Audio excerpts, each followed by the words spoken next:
الله وبركاته دمان ومدة صوماليات مeel kasta oo joogtaba waan salaamay waxaan rabaa meeshan inaan uga jeediyo ninkan la dhaho Cali Xaraare oo nacayb iyo been abuur Puntland ay ka buuxdo kuna hela lacag oo isagu lacag ka sameeya beenta iyo been abuurka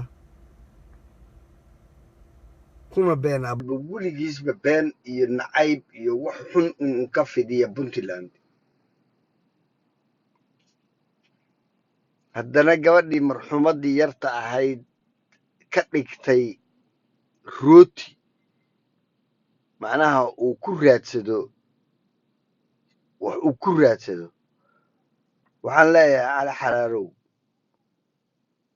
horta shakhsi xun baa tahay oo wasakha shakhsi xun oo waxaa tahay maaragtay ibnu xaaraam ah baa tahay sababtaan kuu sheegayaa ma fiicna inaad bini aadmi ama dad dhan oo meel degan nacaybka adigu aad u qabto inaad ku been abuurto ma fiicna dadka reer Puntland waa dad dhaqan leh waa dad fiican waa dad muslin ah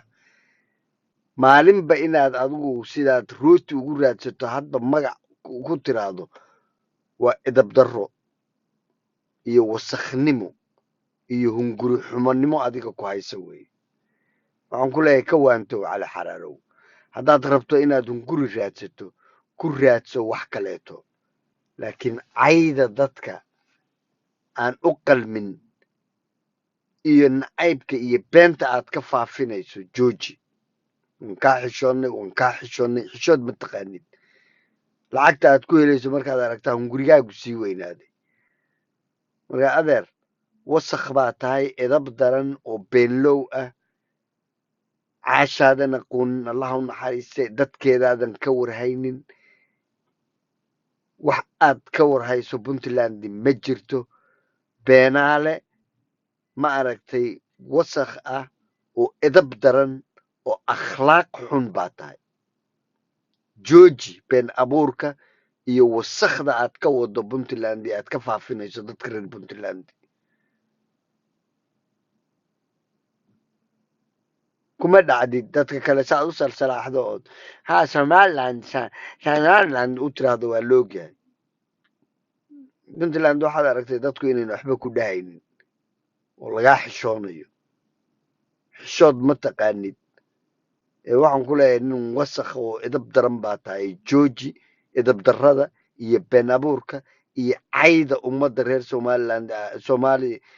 Puntland aad mar kasta u marinayso meel kasta ka waantow waxaan leeyahay shacabka reer Puntland ay maqlayaan ninkaas cayda iyo aflagaadada reer Puntland lacag buu ku raadsadaa ha fiirinina programkiisa wax kasta ha ka hadlo waxa uu ka hadlo oo dhan waa been wax uu saxufi yahay ma jirto wax uu ka yaqaanana ma jirto warfaafinta intuu derbi ah halkan soo fariisista oo isagu hihida unugu hayo u qoslaya buu maalin kasta intuu halkaas soo fariisto reer Puntland caaya sababtoo hadduu habeenkii uusan caayin ma helo dad fiirsada marka dadka reer Puntland ha ka waantoobaan inay dadka edabta daran ee wasakhda ah oo magacooda iyo sharaftooda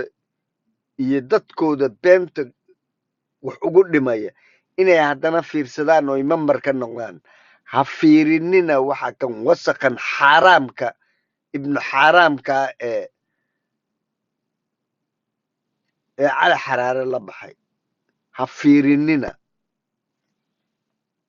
wassalaamu calaykum waraxmatullahi